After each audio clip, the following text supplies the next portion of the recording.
өнөөдрийн манай зочноор Эмийнхо авахтай Батмөнгөө триатлоны тамирчин. За бидний хувьд ямар холбоотой хүмүүс вэ гэхээр 2025 оны хаврын хөтөлбөрийн одоо төгсөгч. За ганцаараа биш одоо энэ булгааг гэр бүлийнхаа хүний хамтаа төгссөн. За тэгээд улмаар 25 оны Улаанбаатар марафоны 21 км-ийн зайд хоёулаа үлдэж ирсэн ийм хүн байгаа. За бид нар мөнгөө гэж дуудаг. Тэгэхээр цаашдаа мөнгөөгөө явчих.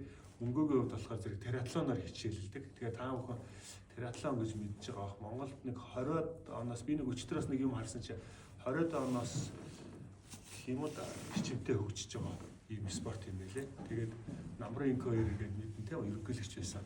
Тэр одоо энэ триатлон албаны ерөнхийлөгчээр ажилладаг. За ихэвчлэн юун дээр болоод тах шүү. Тэгээд үгээ дээр үгийн нуур дээр ихэвчлэн тэр триатлоны тэмцээн болдог. За триатлон гэдэг нь гүйдэг, гүүн, дугуй унан, усан цэлнэ гэсэн ийм одоо гурван юм байдаг. Тэгэхээр үндсэндээ өнөөдөр хэдүүлээ триатлоны тухай тэгээ бас гүйцэтгэх спорт яг ямар одоо учиртай холбогддог вэ гэдэг талаар өнөөдөр ярья. Тэгэхээр мөнгөгийн хувьд яг багнаас яг хаана өнгөрсөн бай, багтаа яг ямар спортоор хичээлж байсан. За триатлоны спорт руу юу яагаад орсон бай? Ямар ч шалтгаан байх юм уу? За бүгд өглөөний мэнд хүргэе. Багтаа би ч дарахны хүүхднаас өнгөрсөн. Багтаа яг би янз бүрийн юм хүүхдийн адил янз бүрийн юм сонирхож үзсэн л тэгээд гүйдэг байсан. Нөгөө бид нар хүүхд авч 4 төрөлтэй тэмцээн болдог байсан. Гүйдэг, хараадаг, 100 гүйдэг, 400 гүйдэг, шиддэг, бөмбөг шиддэг, тэгээд уртын ярилдаг. Би болохоор урттай гайгүй, ойрын зайтай гайгүйсэн. Тэгээд тэрүүр хичээлдэг байсан. Тэгээд нэг арай жоохон том болж байгаа бас нэг хэсэг барилдаж үзсэн. Тэгээд аль яг хүүхдүүдтэй амжиж үзсэн л дээ. Тэгээд триатлоны спорт руу орхолсон шалтгаан гэсэн л да. Би юу юм бэ? Ер нь залуудаа нэлээд бүдүүн байсан. Нэлээд бүдүүн байсан. Баг 100 муу хүрдэг байсан юм чинь. Тэгээд турахтаас тэгээд яг нөгөө жоохон дээрч байсан, ирч байсан нэг мэдлэггүй жоохон тураад гэх юм уу та.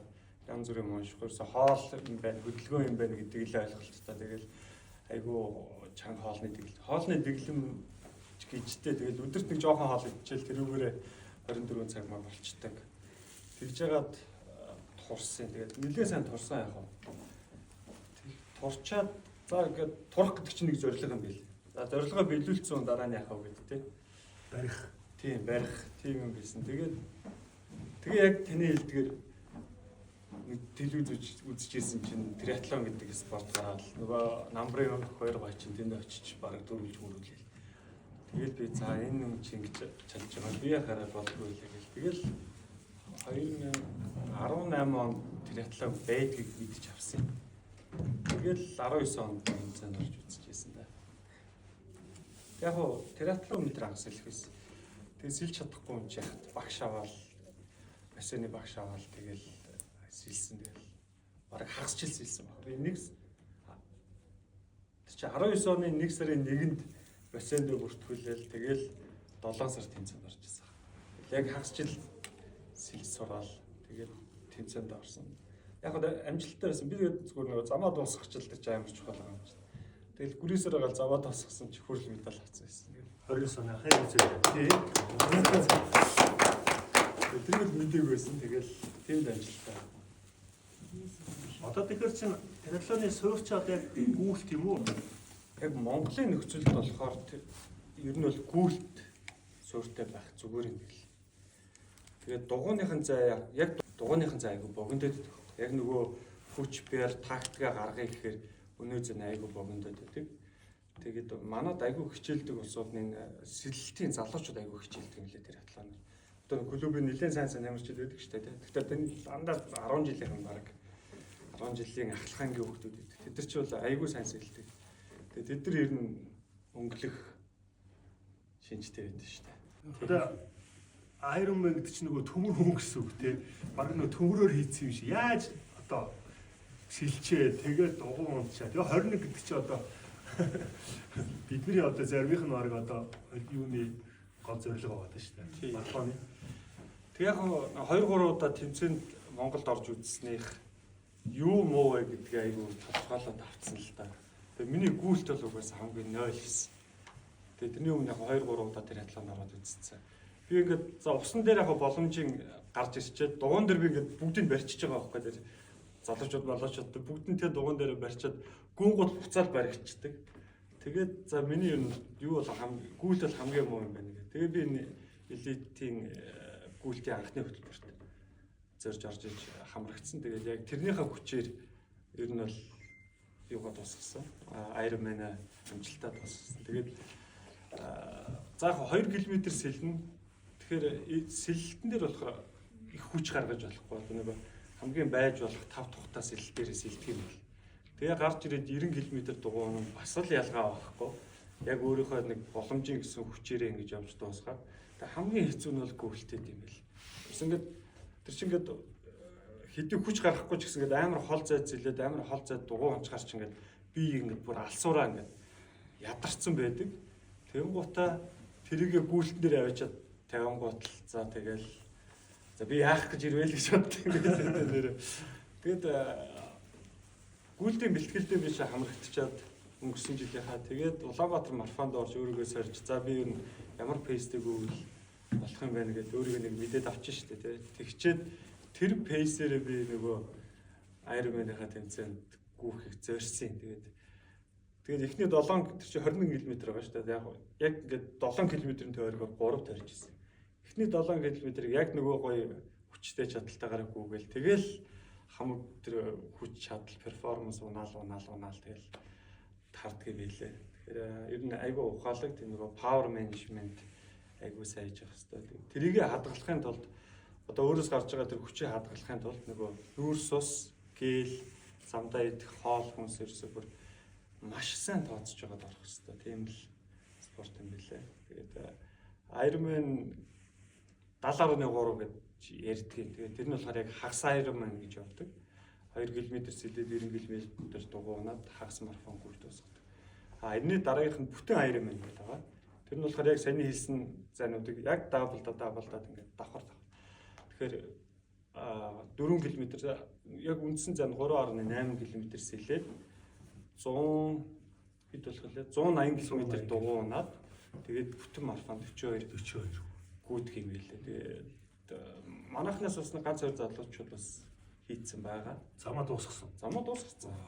Тэгээд 11 цагийн босгод тавьсан байгаа тэр залуучууд. Тэгээд би болохоор 27 онд бас зорж байгаа. Тэгээд тэрэндээ бас зэрүүлээ дугуйнуугаар ингээд бэлтчихсэн байж байгаа. Энэ хоёроос бүр тэнгэр хатар шиг ялгаатай. Би өмнө нь Улаанбаатар марафонд 2 удаа 10 км гүйжсэн юм. Гэхдээ би ч нөгөө дугуйны бэлтгэл хийдэг. Гүйлтийн бэлтгэл дээр ерөөсөө зав гаргаж чаддгүй.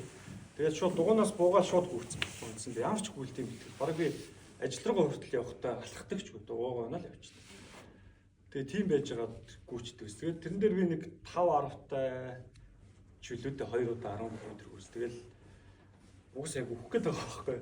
За нэг 7-8 км ч юм уу да өөрийнхөө бэр тэнхээгээр гүйчиж байгаа. Тэгэл сүүлийн 2-3 км нөгөө ажилдаггүй булчин уч ингээл ачаал аваад бүр сөхөрчгөөл. Тэгэл нэг 5-10 пэйстэйгүйгээд ороод ирдэг бейс. Тэрний тэгээд бас нэг сул тал нь гүйхгүй байж байгаа. Дугуйнаас шууд гүйчихээр 2 хоног заа хэвээр байягт болорт юм бэл. Ямар ч тийм юу хийхгүй, бэлтгэл хийхгүй гэж байгаа гүйчихээр. 2 удаа нэг тийм сургамжтай. За тэгээд бэлтгэл авсан. Бид нар чи 3 сарын ихэр эхэлсэн шүү дээ тий. Тэгээд бэлтгэл аваад явсаар байгаа. За дунд нэг жижигхэн бэлтгэл авсан. Тэрийг стаацол ер нь баг бэлтгэлээ таслаагүй тэгээд дуусгасан. Тэгээд би 21-т хүрсэн. Нөгөө 5-10-тай 10 км гүйжсэн хүн чи 21-ийг би чинь 4:40-тэй гүйж дуусгасан. Тэгэхээр надад бол бүр юу бол амар сайн байсан. Бэлтгэл айгүй сайн байсан. Тэгээд бэлтгэлээр бол айгүй их юм сурч авсан. Тэр хурдны бэлтгэл гэж юу юм? Зон 2 тэ бейс нь юу гэдгийг, тэр интервал гэж юу гэдгийг, темпо гэж юу гэдгийг энийг бол нэлээд сайн ойлгож авсан. За яг багш ингээд хэлэхээс гадна хуу хүмүүс ч гэсэн өөрсдөө бас ингээд айгүй сайн давхар одоо ингээд бүх юм хөгжсөн. Тэгээ бүх мэдээллүүд байгаа юм чинь давхар өөртөө бас ингээд судлаад үзвэл илүү сайн хэрхэн сууж өгөх юм билээ л дээ. Нөгөө Google спортоор хичээж байгаа учраас зөвхөн нөгөө Google бэлтгэл хийж байгаа шүү дээ. А гэтэл чинь нөгөө өөрөөр чинь болохоо триатлон гэдэг чинь 3 дахин илүү ачаалалтай бэлтгэл 3 өөр юм хийгээд байна шүү дээ. Тэрийг яаж нэг юм зохицуулж явах вэ? За өнгөрсөн жилийн хувьд болохоор энэ жил бол би бэлтгэл байхгүй байгаа, гэмтэлтэй байгаа. Тэгээд тэрийнхээ тухай сүүл рүү ярив. Өнгөрсөн жилийн хувьд бол бид нар ч өглөө 5:30-аас илүү те цуглаж байгааг үүдгүйсэн шүү дээ. Тэгээд тэрийг бол гүйлтийнхээ бэлтгэлийг өглөөдөө тэгээд зохицуулж чаана 7 хоногийн 4 удаа. Тэгээд ажилдаа явчаад ирээд тэгээд дулаарсан байсан юм чинь. Тэгэл дугуун дээр орой ажилд хараад дугуун дээр гарна. Сэлэлтийг болохоор зөвхөн хагас бүтэн санд ихэнхдээ хийсэн. Тэгээ одоо өглөө яг адилхан гэдэг ярьцлага болж идэг шүү дээ. Тэгэл ярьцлага хийчихэл кофе гоочаал хүмүүс чи гүйж идэг. Тэнгууд би хурж ирж ярьцлагын суумаар байдаг. Гэхдээ би тэд сэлж идэг байхгүй. Тэгэл сэлэл групп дуусаад гүйлтэндээ гарангууд би сэлж дуусаад гүйлтэн дээр ирж нэгтэл амралтын өдрүүдээр тийм бэлтгэлтэй байсан. Ер нь дугуун гүйлтийн бэлтгэл бол 7 хоногийн 4 удаа байсан. Ялгаагүй яг ингээл группээрээ тэгэл дангаараа хийдэг байсан. Дугууны бэлтгэл яг төдий хэмжээний байсан. Гэхдээ яг өмнөх жилүүдийг бодвол дугууныхаа бэлтгэлийг жоохон цөөрүүлсэн. 3-аас 4 удаа бас гардаг байсан. Сэлтийн бэлтгэлийг болохоор хагас бүтэн санд нэг цаг гарan өглөө. Тэгээд тэмцээн төхөөд ирэхээр нь ажилд ойрхон бассейнд дахиад нэг 7 хоногийн дундор 1-2 сэлждэг. Тэгэл ер нь 7 хоногт нэг л удаа амарч исэн юм. Миний хэрэглэх дуртай жил би авчирдаг сис гэдэг нэг жил хийдэг. Тэр нь 60 грамын савлгаатай 22 грамын нүрс устай тийм жил хийдэг. Тэгээд тэр хамгийн гол нэг уухад айгүй гой зөөлхөн. Би нэлээд олон жил тэргэлж үзчихсэн. Тэгээд уун гутал төр чи ингээд ороод барьцалдаад зарим бүр спирчигтэй ингээд залгиж болохгүй. Бүр ингээд яг хоолойн дээр гацч чинь тэгэлдчихсэн. Тийм байдаг. Тэгээд нэлийн бодол нэг туршиж байгаа сис гэж жил харж ирсэн. Тэгээд тэр болохоор айгүй зөөл нэгдүгээр зөөлхөн амттай хоёрдугаар тэгж гацар тэглэгдэх юм байхгүй шууд тулгаал орчихдээ. Амьтайхан жил тийм билээ. Тэгээд Монголд яг нэг албан ёсны бас орлуулагч нар байхгүй гэдэг чинь гаднаас өөрөө захиалж оруулж ирдэг. Ямар тактик арах юм бэ? За яг гүйлтэн дээр одоо тэгэл бэлтгэлээрээ нүдчээж л ер нь өөрсдөө сайжрах юм байлаа л дээ. Залуу хүмүүсийн нөгөө дутагдaltaй тал нь шүү дээ. Таслах, унтах тий. Нөгөө юу гэдэг лээ тэр чинь цахилга бат. Цахилга бат жоохон бага. Бидний настайхан ч болохоор цахилга бат сайтай байна. Тэгээд яг төлөвлөгөөнийхөө дагуу хизээ хэд хөдөө ямар бэлтгэл хийх үү гэдэг аюул сайн тодорхойлж байгаа л тэгж үзэх юм бол юм давах магадлал аюул өндөртэй байна. Яг бид нар бол тэднээс чинь хурдаар дутуу, хүчээр дутуу, тэг зүрхээр дутуу. Ялангуяа зүрх бол бүр аюул чухал юм байна. Тэгээ зүрхээр дутуу байгаа шүү дээ. Тэгээд тэднийг бол бид нар туршлагаар боёо тэгэл сахилга батаар л таах юм билээ дээ. Би бас мөнгөтэй нэг дээр таараад иржсэн чинь тэгжсэн. Залуучууд болохоор юм богино зэнд аягүй сайн байна. Бид нар бол ер нь жоохон урт зайндаа бол ер нь ямар сэдрэг барих юм байна гэх. Тий, ер нь бол яг тийм шүү. Одоо Монгол болдог триатлонууд хүртэл ингээд ер нь богино зайных аахгүй. Энд чинь болохоор яг л нөгөө бяртынхээ зүрхээрээ ингээд залуучууд чинь авчаад. Тэгэхээр зай жоохон урт байх юм бол бидэрт аягүй ашигтай болчихдог. Бид чинь ингээд жоохон сахилга баттай, дээрээс нь ингээд эндүрээс ингээд нэлээд сайн суудсан байт юм бэл. Тэгчээр. Тий. Тэгэхээр тэрүүгээрээ л ер нь явна.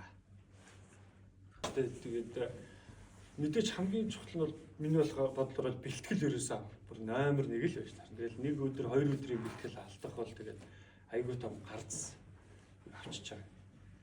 Тэгээд дараа нь одоо юу гэдгийг өөрийгөө ингээд таних, өөрөө би хинбэ гэдгийг айгүй сайн судлах хэрэгтэй юм шиг. Миний одоо зүрх ямар байдгийг те, миний болчин ямар байдгийг, миний сэргэлт ямар байдгийг.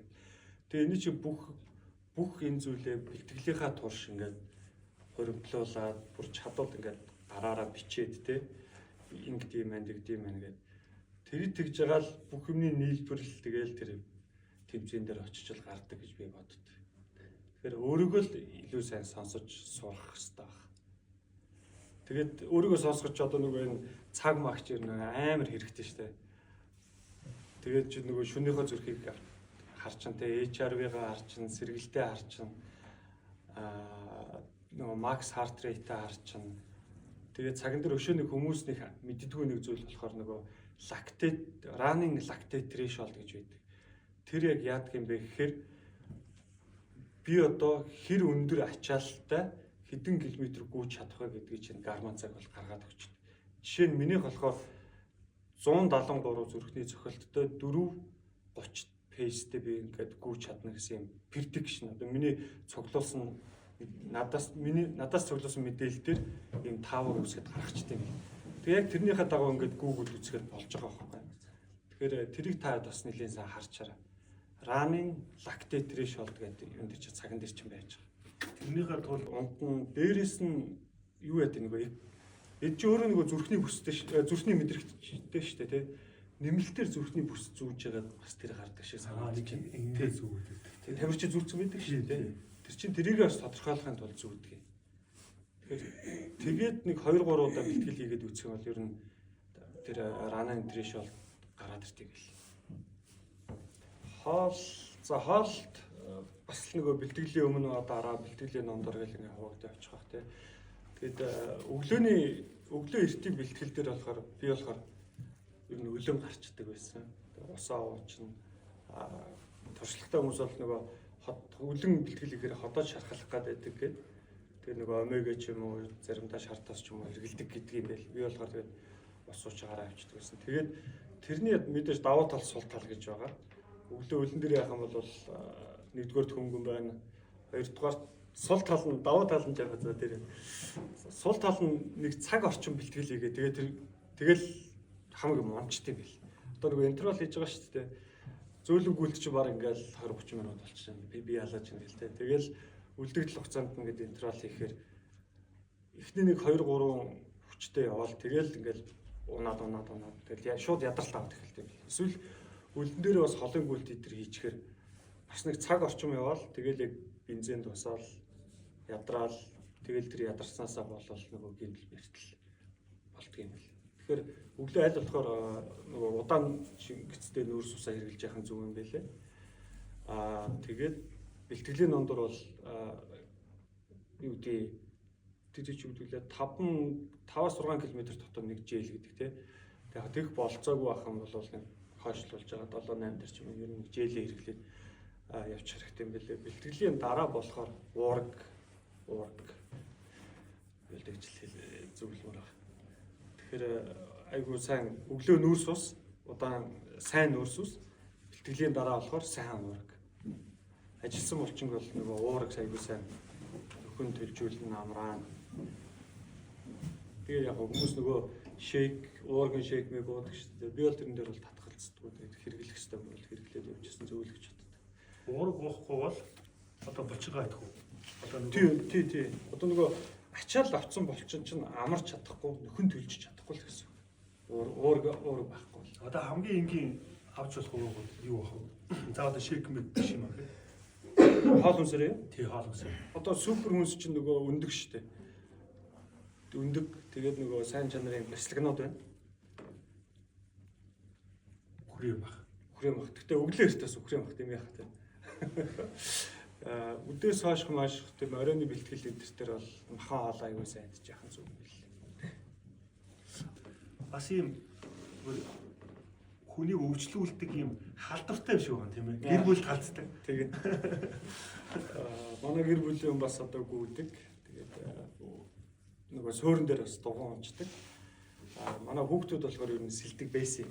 Тэгээ үнэхээр хичээл ном дийлхээ байгаа. За одоо та нар хичээлдээ хараад болоо гэд. Бараг би хүчээр шахав сэлүүлэх нь болоолсон. Тэгээд энэ жилээс манай дунд охин бас нэг триатлон. Ер нь бол манай дунд охин нэг триатлонд орчих гээд яриад л байгаа. Тэгэхээр нэлээсээ халдварлалт юм шиг байгаа. Өөрөө жоо усны юутай, суурьтай. Тэгээд одоо дугуй гүйл дээр ингээд бэлдээд өгчих юм бол бас нэг триатлон ч бэлдчих гээл.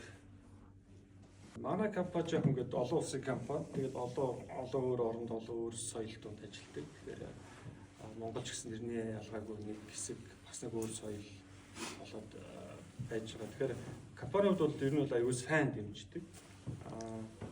Намайг ч одоо тэмцээд ороод ирэх 7 хоногийн одоо цалинтай чөлөөнөөс ахуулаад өгч байгаа жишээ нь тий.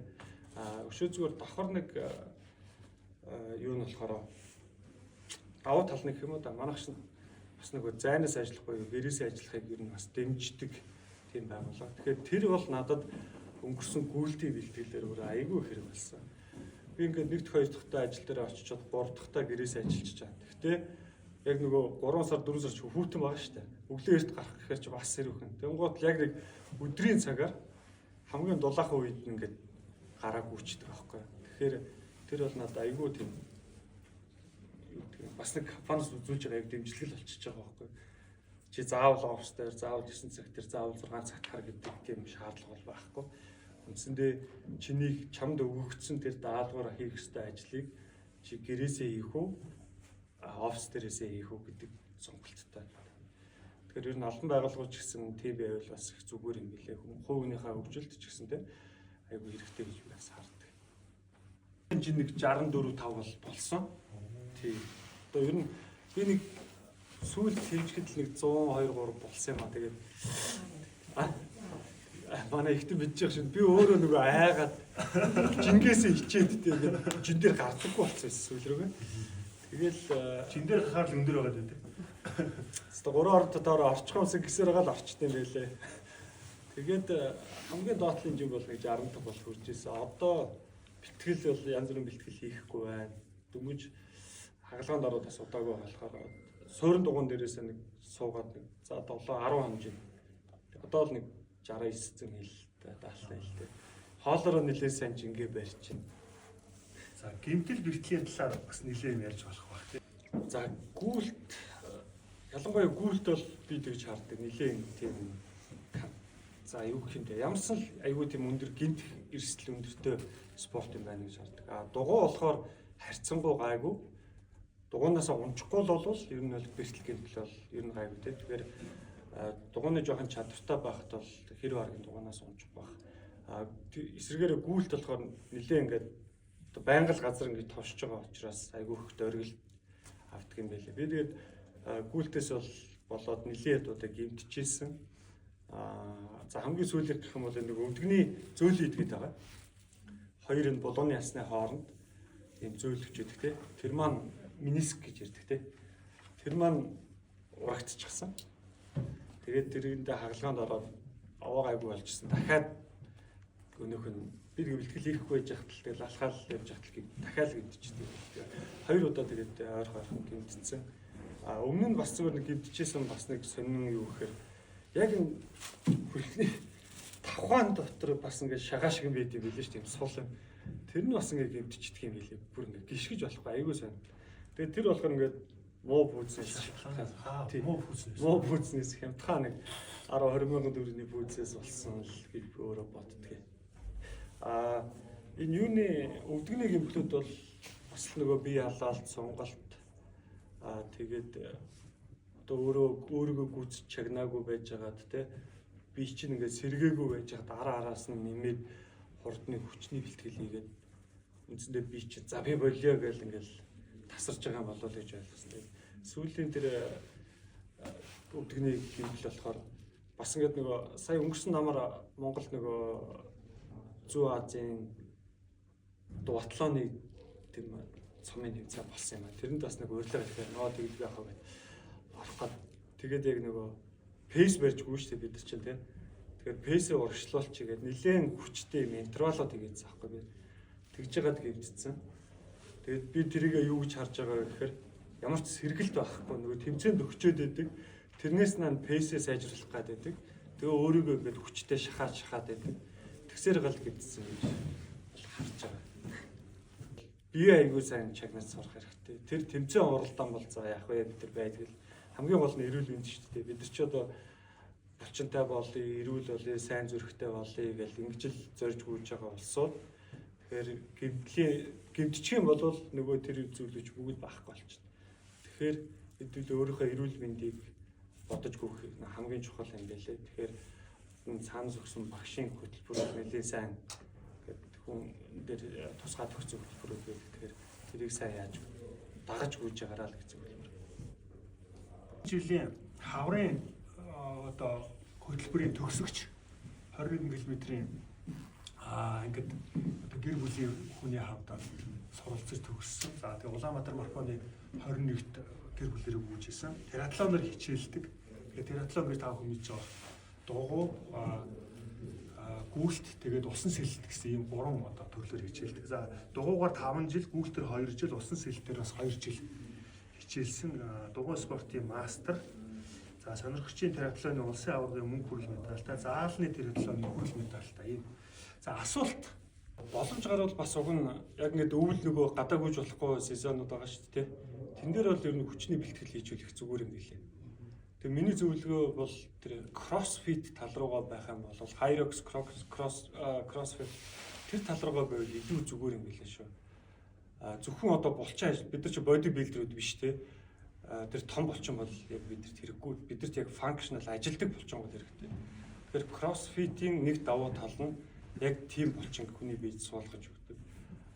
Тэгэхгүй гэх юм бол чөлөөт зааланд очоод тийм кросс дасгалууд нэгийг хийгээд ингээд хурд хурдан сэлгэдэг дасгалууд байдаг шүү дээ. Тийм дасгалууд байвал айгүй сайн байна шүү.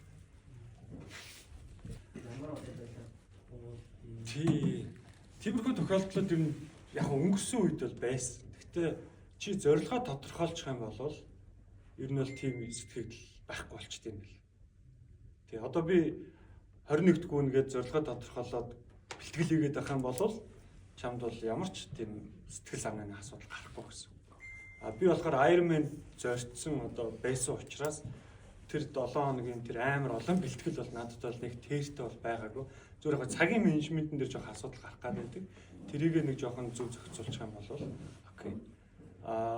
Одоо би ингээд гэмтсэн ямар ч бэлтгэл хийж чадахгүй байгаа. Гэхдээ би 27 он дахиад Ironman зорьцсон байгаа учраас энэгээ recover болчоод бэлтгэлдээ орно гэдэг тийм одоо майндсет суулгацсан надад бол нэг гимшээд байгаа зүйлүүд одоохондоо байхгүй. Тэгэхээр ингээд их үедээ л тий. Тэгэхээр ингээд зорилгоо ингээд бүр тулсан тийм зорилго биш те. Алсын тийм зорилгоудаа тодорхойлцоод тэрнээс таарсан тохирсон бэлтгэлээ хийх юм бол айгүй гоё системд явах юм шиг байна.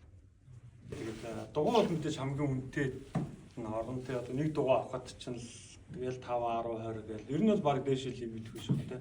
Манайд ч одоо манай шилдэг тамирч чинь 60 70 саяч дугуй онж байгаа улсууд байгаа.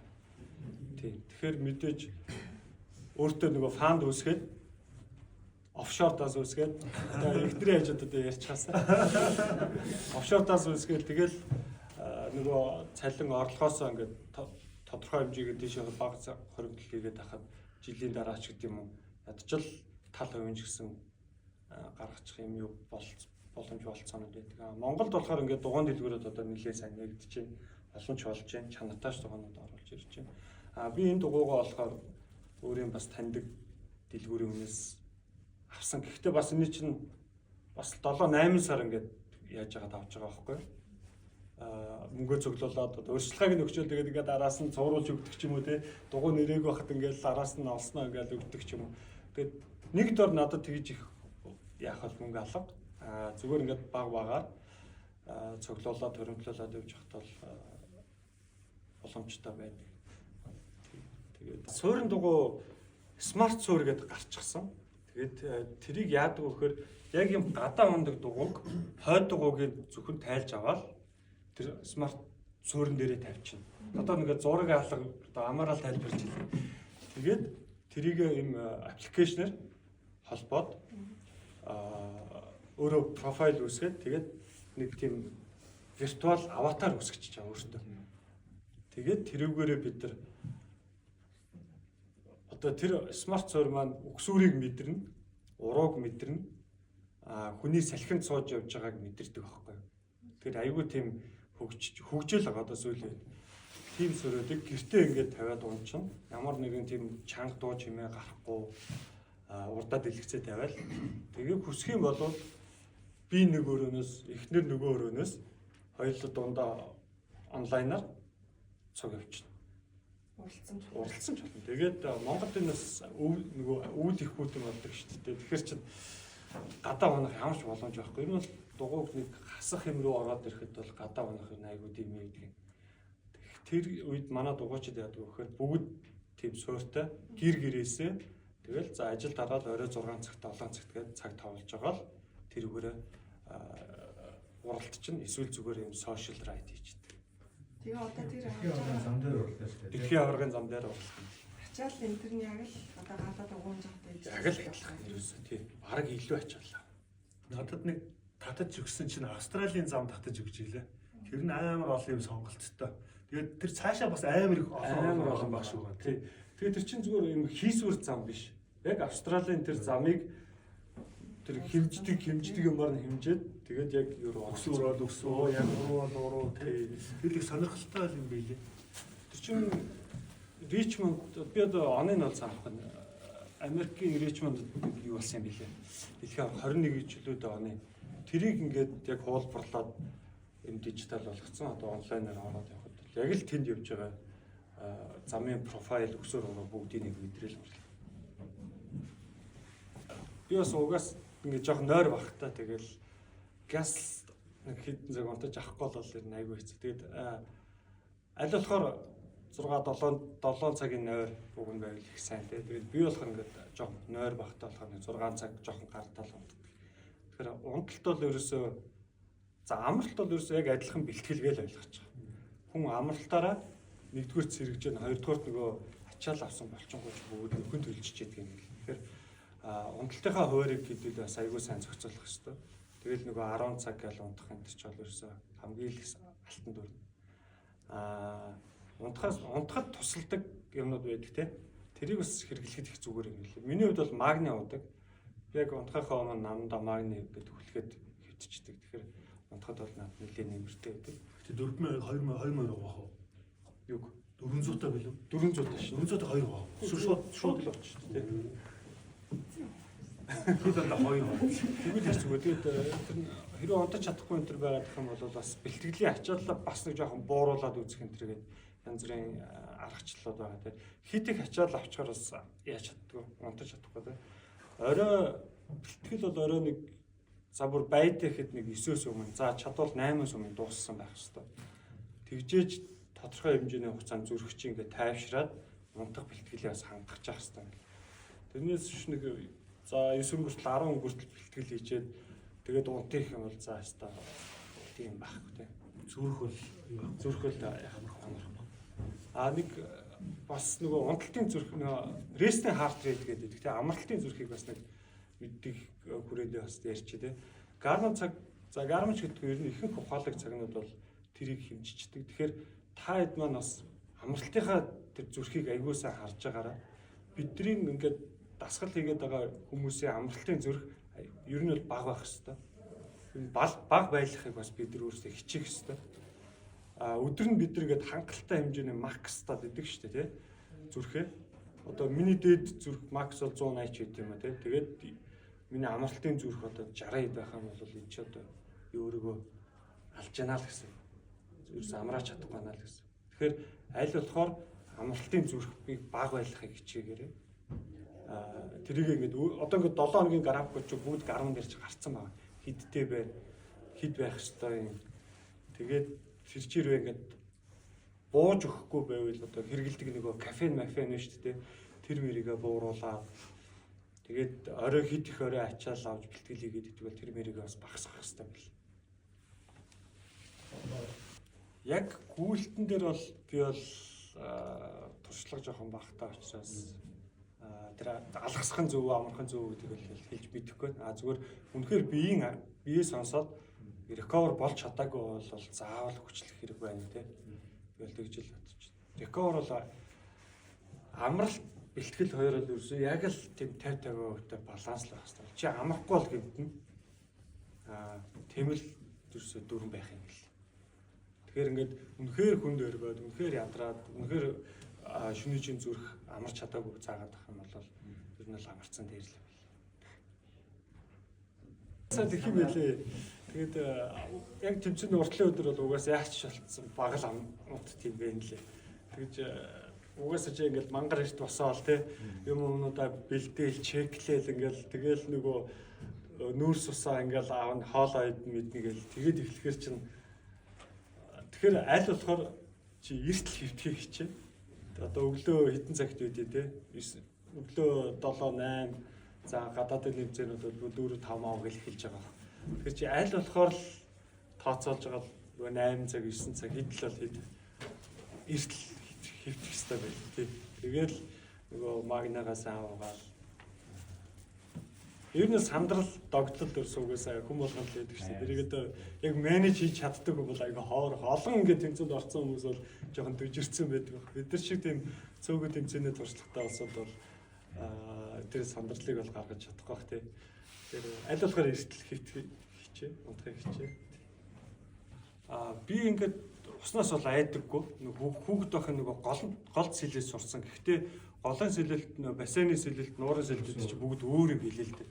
Тэгээ голын сэлэлт яадгүй гэхээр дандаа толгой ингэж явна шүү дээ, тий? Амьсгална. Чөлөөтэй амьсгална тэгээ ингэж сэлнэ. Тэгээ тэр чинь бол яг энэ бассейны буюу уралдааны сэлэлт биш. Уралдааны сэлэлт чинь ингээд дандаа нүүр усна. Тэгэл нөгөө техникээр ингэж гаргаж сэлдэг. Тэгэхээр тэрийг засгаж айгүй удна. Тэгээд зөв ингээл хөлөө цохох, гараах гэл тэгэхээр надад бол нэг хагасчил зарцуулагдсан аахгүй.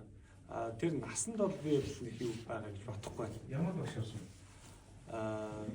Би болохоор яг тийм юм багш гээгүй зүгээр бассейнд байсан багшаасаа заавар зөвлөгөөгөө аваад явж ирсэн.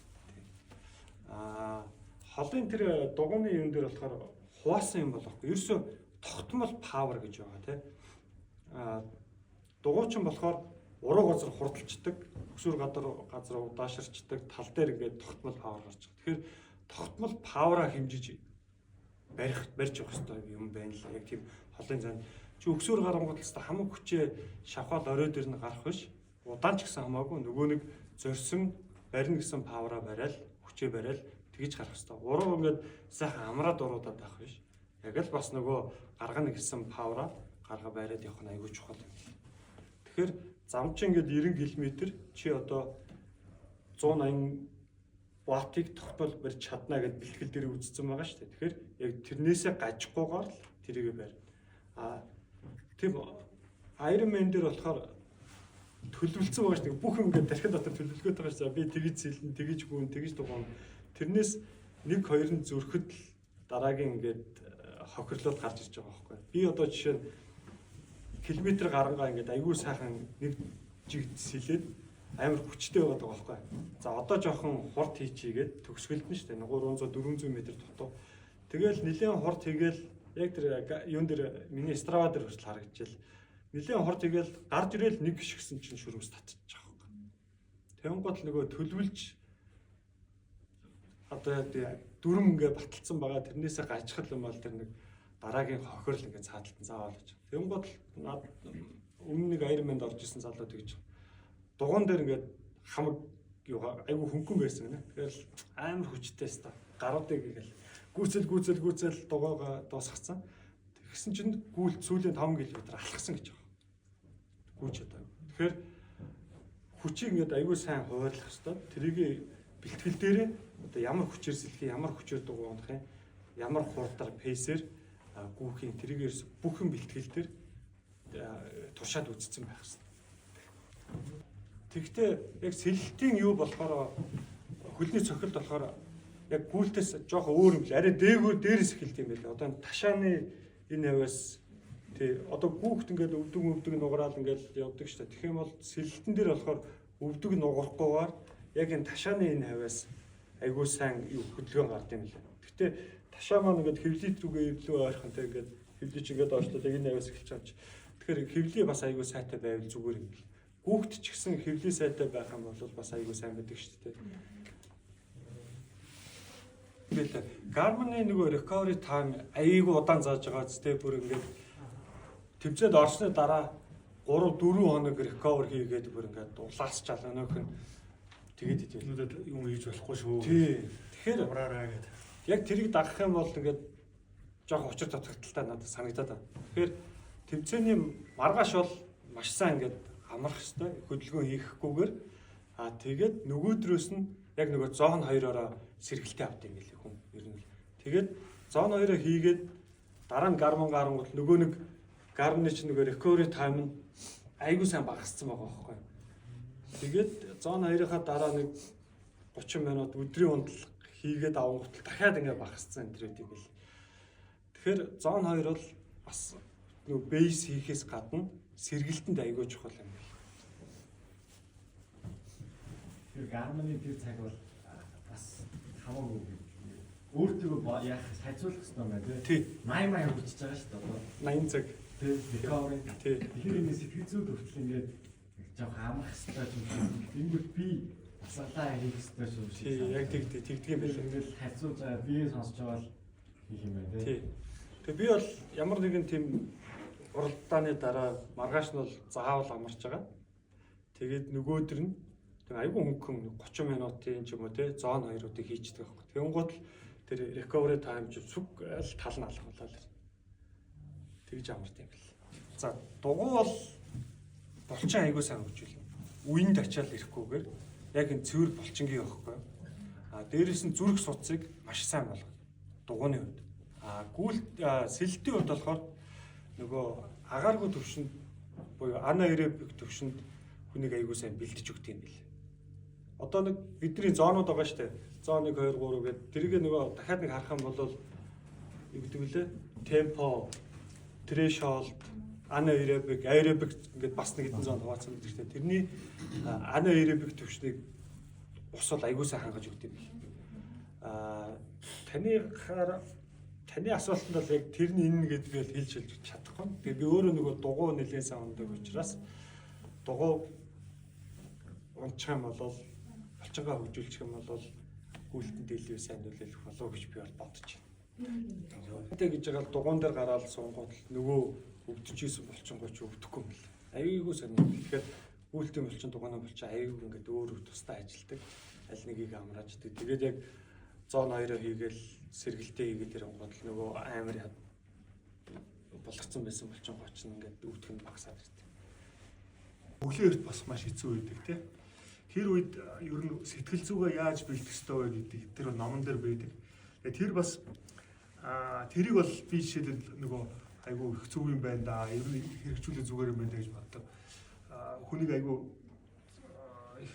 дэм болд юм байна да гэж. Тэр нь юу вэ гэхээр нөгөө яг шантрах үедээ яг яагаад ер нь яг гүйж эхэлсэн юм бэ? Яагаад спортоор хичээлж эхэлсэн юм бэ гэдгээс бодох хэрэгтэй юм байна. Мэдээж одоо нөгөө эрүүл мэндийн асуудал ч байдаг юм уу? Мэдээж айгүй олон шалтгаанаар эхэлсэн байгаа шүү дээ. Тэрийгэ бодох нь хүнд өөрт нь айгүй тийм сэтгэл зүй их хүч болдог.